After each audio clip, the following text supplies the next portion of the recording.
Assalamualaikum warahmatullahi wabarakatuh.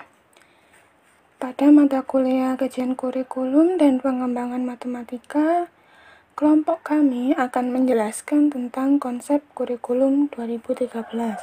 Sebelumnya, perkenalkan anggota kelompok kami. Yang pertama, Chandrika Wulan Febrianti, NPM 19-13676. 2. Ika Sri Wahyuningrum, NPM 19-13691. 3. Laili Afkarina, NPM 19-13698. 4. Siti Nur Aisyah, NPM 19-13726. Prodi Pendidikan Matematika 2019A. Saya, Chandrika Wulan Febrianti, NPM 19-13676. Di sini saya akan menjelaskan tentang pengertian kurikulum 2013. Yang pertama, pengertian kurikulum menurut beberapa ahli. Yang pertama, Undang-Undang Nomor 20 Tahun 2003. Kurikulum merupakan seperangkat rencana dan pengaturan mengenai tujuan, isi, dan bahan pelajaran serta cara yang digunakan sebagai pedoman penyelenggaraan kegiatan pembelajaran untuk mencapai tujuan pendidikan. Yang kedua, menurut Profesor Dr. S. Nasution, MA. Dalam bukunya yang berjudul Kurikulum dan Pengajaran, beliau menyatakan bahwa kurikulum adalah serangkaian rencana yang disusun demi melancarkan proses belajar mengajar. Nah, rencana tersebut dilakukan di bawah bimbingan dan tanggung jawab lembaga pendidikan dan para pengajar di lembaga tersebut. Yang ketiga, menurut Dr. H. Hana Sujana. Dalam bukunya yang berjudul Pembinaan dan Pengembangan Kurikulum di Sekolah, beliau berpendapat bahwa kurikulum merupakan kumpulan niat dan harapan yang tertuang dalam bentuk program pendidikan yang mana dilaksanakan oleh guru di sekolah. Yang keempat, menurut Profesor Dr. H. Dagir, menyatakan bahwa kurikulum merupakan alat dalam mencapai tujuan pendidikan. Jadi, kurikulum ialah program pendidikan dan bukan program pengajaran. Sehingga, program itu direncanakan dan dirancang sebagai bahan ajar dan juga pengalaman belajar. Yang kelima, menurut Dr. Andes C.C. Wijaya dan kawan-kawan, mengartikan kurikulum dalam arti yang luas, yakni meliputi keseluruhan program dan kehidupan di dalam sekolah. Yang terakhir, secara umum, kurikulum adalah perangkat mata pelajaran dan program pendidikan yang diberikan oleh suatu lembaga penyelenggara pendidikan yang berisi rancangan pelajaran yang akan diberikan kepada peserta pelajaran dalam suatu periode jenjang pendidikan. Jadi, pengertian kurikulum 2013 yaitu kurikulum baru yang dicetuskan oleh Kementerian Pendidikan dan Kebudayaan Republik Indonesia untuk menggantikan kurikulum tingkat satuan pendidikan. Kurikulum 2013 merupakan sebuah kurikulum yang mengutamakan pemahaman, keahlian atau keterampilan, dan pendidikan berkarakter. Dalam kurikulum 2013, siswa dituntut untuk paham atas materi, aktif dalam berdiskusi, dan presentasi. Yang selanjutnya, poin penting setelah revisi. Yang pertama, nama kurikulum. Nama kurikulum 2013 tidak berubah menjadi kurikulum nasional, tetapi tetap menjadi kurikulum 2013 edisi revisi yang berlaku secara nasional. Yang kedua, menggunakan metode pembelajaran aktif. Dengan menggunakan metode pembelajaran aktif, diharapkan guru mampu berperan menjadi fasilitator pembelajaran yang membuat siswa menjadi menyenangi kegiatan belajar mengajar. Nah, jangan sampai kurikulumnya saja yang baru, tapi cara mengajarnya masih cara lama. Yang ketiga, proses berpikir siswa tidak dibatasi. Secara umum, dalam lembaga pendidikan di Indonesia, pada kurikulum 2013 versi lama, berlaku sistem pembatasan anak SD hanya belajar sampai tahap memahami. Anak SMP belajar sampai tahap menganalisis. Sedangkan anak SMK atau SMA belajar sampai tahap mencipta. Sedangkan pada kurikulum 2013 edisi revisi, semua jenjang pendidikan baik SD, SMP, SMK atau SMA dapat belajar dari tahap memahami, menganalisa, sampai mencipta. Sehingga anak SD pun boleh mencipta walau kadar ciptaannya sesuai dengan usianya. Hal ini untuk membiasakan anak berpikir ilmiah sejak SD. Yang keempat, penyederhanaan aspek penilaian siswa oleh guru. Pada kurikulum 2013 versi lama, semua mata pelajaran diwajibkan untuk menilai aspek sosial dan juga spiritual atau keagamaan siswa.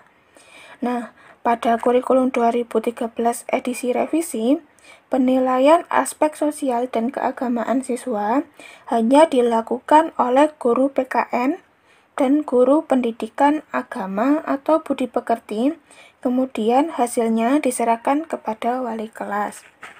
Yang kelima, meningkatkan hubungan kompetensi inti atau KI dan kompetensi dasar atau KD. Dengan peningkatan hubungan antara KI dan KD, mengakibatkan banyak buku pelajaran kurikulum 2013 versi lama yang harus diperbarui. Secara konten atau isi, tidak ada yang salah dalam buku kurikulum 2013. Kesalahan terdapat pada urutan, terutama buku tematik yang merupakan integrasi dari berbagai mata pelajaran, sehingga yang berubah adalah urutannya. Misalnya, untuk pelajaran di kelas 8, sebelumnya teori Pythagoras diajarkan pada semester 1. Nah, di buku edisi revisi diajarkan di semester 2. Urutan penyajian tetap disesuaikan dengan kompetensi dasarnya. Yang keenam, yaitu penerapan teori 5M, mengingat, memahami, menerapkan, menganalisis, dan mencipta. Pada kurikulum 2013 yang baru, guru dituntut untuk menerapkan teori yang ada di dalam pembelajarannya.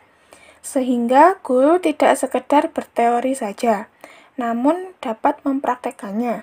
Dalam pendekatan saintifik, bukan satu-satunya pendekatan yang dapat digunakan dalam pembelajaran. Jika guru menggunakan pendekatan saintifik, susunannya tidak harus berurutan atau boleh acak. Yang ketujuh, silabus kurtilas. Silabus pada kurikulum 2013 edisi revisi lebih rapi. Silabus pada kurtilas memiliki 3 kolom saja. Kolom tersebut terdiri atas kolom KD, materi pelajaran, dan kegiatan pembelajaran. Yang kedelapan, perubahan terminologi atau perubahan penyebutan kata atau nama. Perubahan tersebut yaitu kata ulangan harian berubah menjadi penilaian harian. UAS berubah menjadi penilaian akhir semester untuk semester 1. UAS berubah menjadi penilaian akhir tahun untuk semester 2. Dan tidak ada lagi UTS. Yang kesembilan yaitu remedial. Remedial diberikan kepada siswa yang nilainya kurang. Remedial diberikan dengan cara memberikan pembelajaran terlebih dahulu. Nilai remedial adalah nilai yang disajikan dalam nilai hasil. Nah, kurikulum merupakan alat untuk mencapai tujuan pendidikan sekaligus sebagai pedoman dalam pelaksanaan pendidikan. Kurikulum mencerminkan falsafah hidup bangsa. Ke arah mana dan bagaimana bentuk kehidupan itu kelak akan ditentukan oleh kurikulum yang digunakan oleh bangsa tersebut sekarang. Nilai sosial, kebutuhan, dan tuntutan masyarakat selalu mengalami perubahan, antara lain akibat dari kemajuan ilmu pengetahuan dan teknologi. Kurikulum harus dapat mengantisipasi perubahan tersebut, sebab pendidikan adalah cara yang dianggap paling strategis untuk mengimbangi kemajuan ilmu pengetahuan dan teknologi tersebut.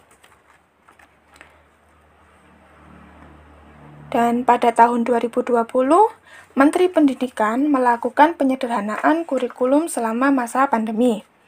Nadiem Makarim mengatakan bahwa kurikulum ini berlaku 1 tahun pada tahun pelajaran 2020-2021. Kurikulum ini bukan kurikulum baru, melainkan saringan dari kurikulum 2013. Kurikulum ini tidak wajib dilaksanakan jika sekolah yang bersangkutan sudah memiliki cara belajar yang tepat. Nah, itu tadi penjelasan dari saya. Kurang lebihnya saya mohon maaf. Dan materi selanjutnya akan dijelaskan oleh teman saya. Terima kasih. Baik, Assalamualaikum warahmatullahi wabarakatuh. Saya, Ika Sri Wahyuningrum dengan NPM 1913691 dari Prodi Pendidikan Matematika A 2019 STKIP PGRI Lumajang. Nah, di awal tadi sudah dijelaskan oleh rekan saya mengenai pengertian dari kurikulum 2013. Sekarang, apa sih komponen-komponen dari kurikulum 2013? Di sini saya akan menjelaskan mengenai komponen kurikulum 2013. Komponen kurikulum 2013 memiliki 4 komponen, yaitu yang pertama tujuan, yang kedua isi atau materi, yang ketiga strategi pembelajaran, yang keempat evaluasi. Nah, keempat komponen tersebut memiliki keterkaitan yang erat dan tidak bisa dipisahkan. Untuk lebih jelasnya, saya akan menjelaskan masing-masing komponen tersebut. Yang pertama, komponen tujuan. Kurikulum 2013 bertujuan untuk mempersiapkan manusia Indonesia agar memiliki kemampuan hidup sebagai pribadi dan warga negara yang beriman, produktif, kreatif, inovatif, dan efektif, serta mampu berkontribusi pada kehidupan masyarakat, berbangsa, bernegara, dan peradaban dunia. Tujuan pendidikan dapat diklasifikasikan menjadi 4, yaitu yang pertama, tujuan pendidikan nasional, yang kedua, tujuan institusional, yang ketiga, tujuan instruksional atau pembelajaran, yang keempat, tujuan kurikuler. Tujuan pendidikan nasional merupakan tujuan yang ingin dicapai dan didasari oleh falsafah negara Indonesia atau didasari oleh Pancasila. Dalam perspektif pendidikan nasional, tujuan pendidikan nasional dapat dilihat secara jelas dalam Undang-Undang Nomor 20 Tahun 2003 tentang Sistem Pendidikan Nasional, bahwa pendidikan nasional berfungsi mengembangkan kemampuan dan membentuk watak serta peradaban bangsa yang bermartabat dalam rangka mencerdaskan kehidupan bangsa, bertujuan untuk berkembangnya potensi peserta didik agar menjadi manusia yang beriman dan bertakwa kepada Tuhan Yang Maha Esa, berakhlak mulia, sehat, berilmu, cakap, kreatif, mandiri, dan menjadi warga negara yang demokratis serta bertanggung jawab. Selanjutnya, tujuan institusional. Tujuan yang harus dicapai oleh setiap lembaga pendidikan. Sebagai kualifikasi yang harus dimiliki oleh setiap siswa setelah menempuh atau menyelesaikan program di lembaga pendidikan tertentu. Dan tujuan institusional ini merupakan cerminan dari standar kompetensi lulusan yang diharapkan dari setiap satuan pendidikan. SKL atau standar kompetensi lulusan terbagi menjadi 3, yakni kognitif atau pengetahuan, afektif atau sikap, dan psikomotor atau keterampilan. Selanjutnya yaitu tujuan instruksional. Tujuan yang ingin dicapai dari setiap kegiatan instruksional atau pembelajaran. Kemampuan yang harus dimiliki siswa setelah mempelajari materi tertentu dalam bidang studi tertentu dalam satu kali pertemuan. Nah, tujuan ini seringkali dibedakan menjadi dua bagian, yaitu tujuan instruksional umum dan khusus. Tujuan instruksional umum adalah tujuan pembelajaran yang sifatnya masih umum dan belum dapat menggambarkan tingkah laku yang lebih spesifik. Nah, sedangkan tujuan instruksional khusus merupakan penjabaran dari tujuan instruksional umum. Perbedaan kedua tujuan ini terletak dalam hal kemampuan yang diharapkan dikuasai oleh siswa. Selanjutnya, tujuan kurikuler. Tujuan yang harus dicapai oleh setiap bidang studi sebagai kualifikasi yang dimiliki siswa setelah menyelesaikan bidang studi tertentu di lembaga pendidikan. Tujuan kurikuler merupakan penjabaran dari tujuan institusional, sehingga kumulasi dari setiap tujuan kurikuler ini akan menggambarkan tujuan institusional. Artinya, semua tujuan kurikuler yang ada pada suatu lembaga pendidikan diarahkan untuk mencapai tujuan institusional yang bersangkutan. Untuk komponen kurikulum 2013 yang kedua adalah isi atau materi atau konten. Isi kurikulum ini merupakan segala sesuatu yang diberikan kepada anak didik dalam kegiatan belajar mengajar, dalam rangka mencapai tujuan pembelajaran. Komponen ini meliputi segala hal yang akan diterima oleh peserta didik melalui proses belajar mengajar yang diikutinya. Mulai dari jenis mata pelajaran yang akan dipelajari, hingga program dari masing-masing mata pelajaran tersebut. Tentunya mata pelajaran disesuaikan dengan jenis, jenjang, maupun jalur pendidikan yang ada. Nah, berikut ini merupakan kriteria yang dapat membantu perancangan kurikulum dalam menentukan isi kurikulum. Yang pertama, isi kurikulum harus sesuai, tepat, dan bermakna dari perkembangan siswa. Artinya, sejalan dengan tahap perkembangan siswa. Yang kedua, isi kurikulum harus mencerminkan kenyataan sosial. Artinya apa? Harus sesuai dengan tuntutan hidup nyata dalam masyarakat. Kemudian yang ketiga, isi kurikulum harus mengandung pengetahuan ilmiah yang tahan uji. Artinya tidak cepat lapuk, hanya karena perubahan tuntutan sehari-hari. Yang keempat, isi kurikulum harus mengandung bahan pelajaran yang jelas. Teori, prinsip, konsep yang terdapat di dalamnya bukan hanya informasi aktual. Dan yang terakhir, isi kurikulum dapat menunjang tercapainya tujuan pendidikan. Selanjutnya, komponen kurikulum 2013 yang ketiga adalah komponen metode atau strategi pembelajaran atau teaching strategies or learning experience. Komponen kurikulum 2013 yang satu ini meliputi rencana, metode, dan perangkat yang direncanakan untuk mencapai tujuan tertentu. Dalam kurikulum 2013 ini, para tenaga pendidik memiliki ruang untuk mengembangkan metode pembelajaran yang kreatif dan inovatif dalam menyampaikan mata pelajaran yang memungkinkan siswa untuk dapat melaksanakan proses belajarnya secara aktif, kreatif, dan menyenangkan, dengan efektivitas yang tinggi.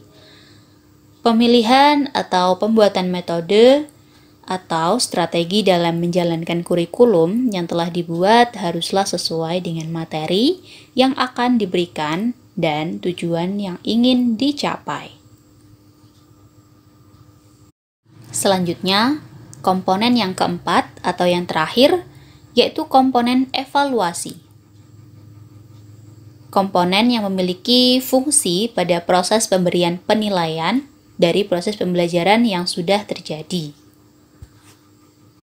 Penilaian atau evaluasi kurikulum meliputi semua aspek batas belajar. Menurut S. Schwartz dan kawan-kawannya, penilaian adalah suatu program untuk memberikan pendapat dan penentuan arti atau faedah suatu pengalaman. Nah, syarat-syarat umum evaluasi adalah penilaian yang harus dilaksanakan harus memenuhi persyaratan atau kriteria sebagai berikut. Yang pertama, validitas.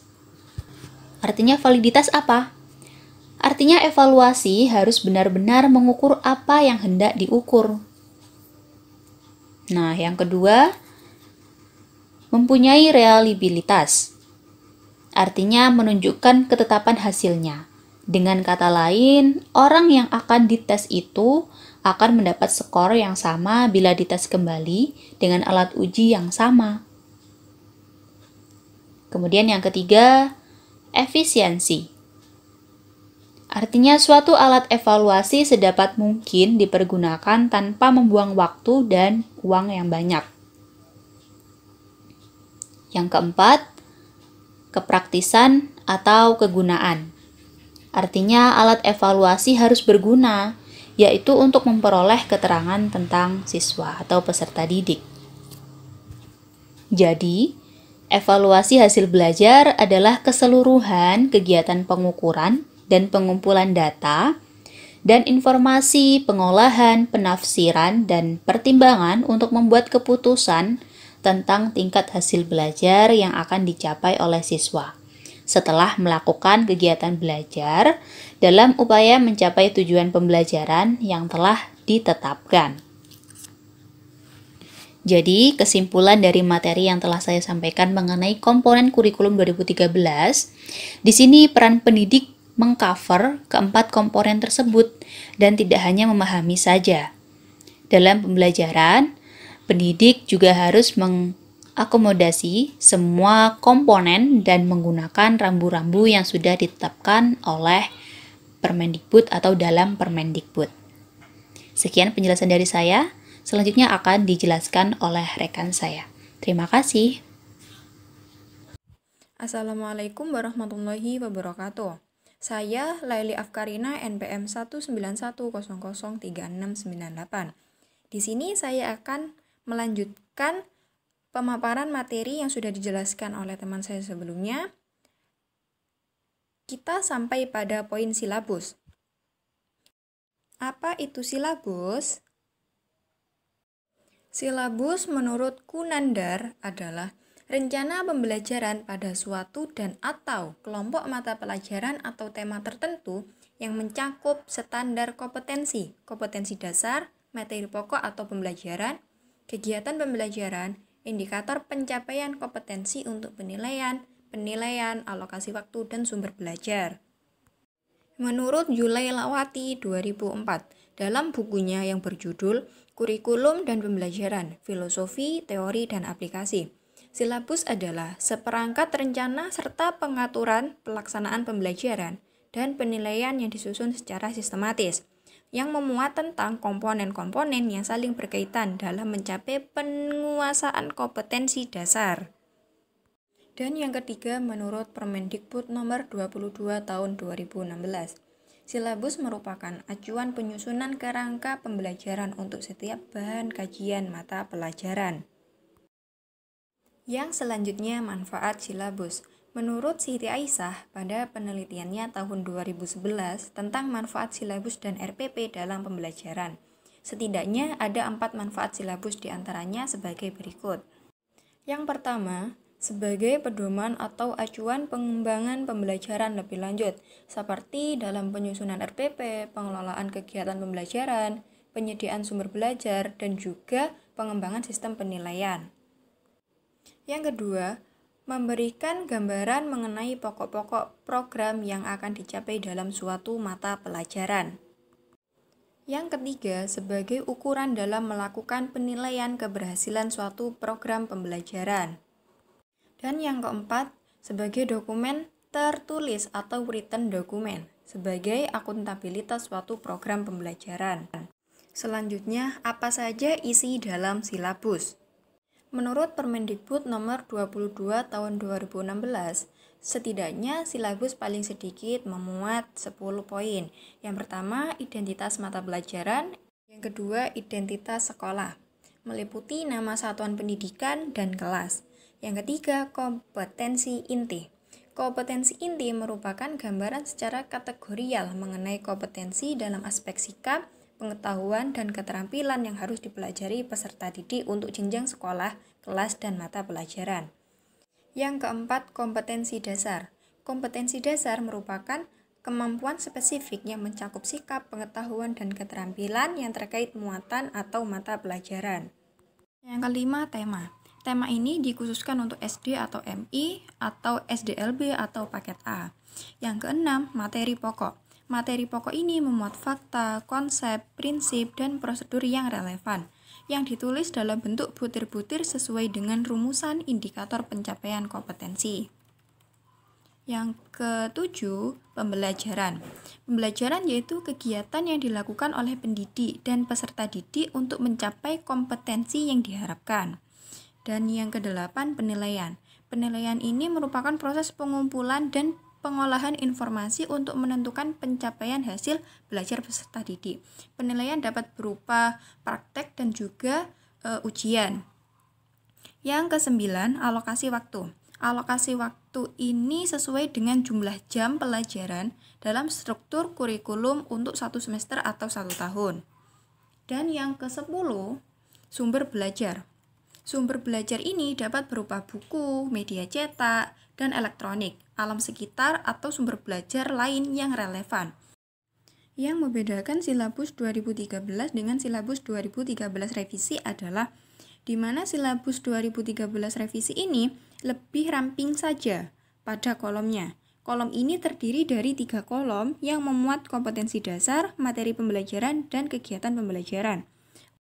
Selanjutnya, bagaimana langkah pengembangan silabus? Langkah-langkah pengembangan silabus menurut Trianto 2010. Yang pertama, mengkaji standar kompetensi dan kompetensi dasar. Di sini kita bisa mengkaji SK dan KD mata pelajaran sebagaimana yang tercantum pada standar isi. Yang kedua, mengidentifikasi materi pokok atau pembelajaran. Di sini kita bisa mengidentifikasi materi pokok atau pembelajaran yang dapat menunjang pencapaian kompetensi dasar. Yang ketiga, mengembangkan kegiatan pembelajaran. Kegiatan pembelajaran dirancang untuk memberikan pengalaman belajar yang melibatkan proses mental dan fisik. Yang keempat, merumuskan indikator pencapaian kompetensi. Indikator merupakan penanda pencapaian kompetensi dasar. Indikator ini digunakan sebagai dasar untuk menyusun alat penilaian. Yang kelima, menentukan jenis penilaian. Penilaian pencapaian kompetensi dasar siswa dilakukan berdasarkan indikator. Penilaian ini dapat menggunakan tes dan juga praktek. Yang keenam, menentukan alokasi waktu. Penentuan alokasi waktu pada setiap KD didasarkan pada jumlah minggu efektif dan alokasi waktu mata pelajaran per minggu. Alokasi waktu merupakan perkiraan waktu rata untuk menguasai KD yang dibutuhkan oleh siswa. Yang ketujuh, menentukan sumber belajar. Penentuan sumber belajar didasarkan pada SK dan KD serta materi pokok atau pembelajaran, kegiatan pembelajaran, dan indikator pencapaian kompetensi. Untuk selanjutnya, seperti yang sudah dijelaskan di awal bahwa pada masa pandemi, Kemendikbud melakukan penyederhanaan kurikulum. Dalam pelaksanaan pembelajaran di kondisi pandemi COVID-19, kegiatan belajar dan mengajar dilaksanakan dengan pembelajaran jarak jauh atau PJJ dan dilakukan secara tatap muka jika memungkinkan. Dilansir pada Harian Kompas tanggal 5 Juni 2020, Sekretariat Jenderal Kementerian Pendidikan dan Kebudayaan atau Kemendikbud mengeluarkan surat edaran nomor 15 tahun 2020 yang berisi tentang pedoman pelaksanaan penyelenggaraan belajar dari rumah dalam masa darurat penyebaran COVID-19. Berikut ini langkah pembelajaran dengan jarak jauh yang menggunakan media buku, modul, dan bahan ajar yang dapat diterapkan pada masa pandemi. Ada 3 tahap. Yang pertama, pra-pembelajaran, yang kedua, proses pembelajaran, yang ketiga, pasca pembelajaran. Pada tahap pra-pembelajaran, kita bisa menyiapkan RPP. Itu yang pertama. Yang kedua, bisa menyiapkan bahan ajar, jadwal, dan penugasan, kemudian mengirimkannya ke peserta didik atau orang tua. Yang ketiga, memastikan semua siswa telah mendapatkan lembar jadwal dan penugasan. Yang keempat, antara guru dan orang tua wajib bertemu untuk menyerahkan jadwal dan penugasan. Dalam hal ini, wajib dilakukan dengan prosedur keselamatan pencegahan COVID-19. Yang kelima, jadwal pembelajaran dan penugasan belajar diambil oleh orang tua atau wali siswa seminggu sekali di akhir minggu, dan dapat pula disebarkan melalui media komunikasi yang tersedia. Selanjutnya, pada proses pembelajaran. Pembelajaran yang dilaksanakan secara daring dapat dibantu oleh orang tua atau wali siswa sesuai dengan jadwal dan penugasan yang telah diberikan. Di sini, guru dapat melakukan kunjungan ke rumah siswa untuk melakukan pengecekan dan pendampingan belajar, tetapi harus dalam protokol kesehatan. Dan sampai pada tahap yang terakhir, pasca pembelajaran. Di sini yang bisa dilakukan adalah yang pertama, setiap siswa mengisi lembar aktivitas sebagai bahan pemantauan belajar harian. Yang kedua, orang tua atau wali siswa memberikan tanda tangan pada tiap sesi belajar yang telah tuntas di lembar pemantauan harian. Yang ketiga, penugasan diberikan sesuai dengan jadwal. Yang keempat, hasil penugasan serta lembar pemantauan aktivitas harian dikumpulkan setiap minggu sekaligus mengambil jadwal yang baru. Dalam hal ini juga dapat dilakukan atau dikirim melalui alat komunikasi online. Dan yang kelima, muatan penugasan. Muatan penugasan ini berisi pendidikan kecakapan hidup, diantaranya mengenai pandemi COVID-19.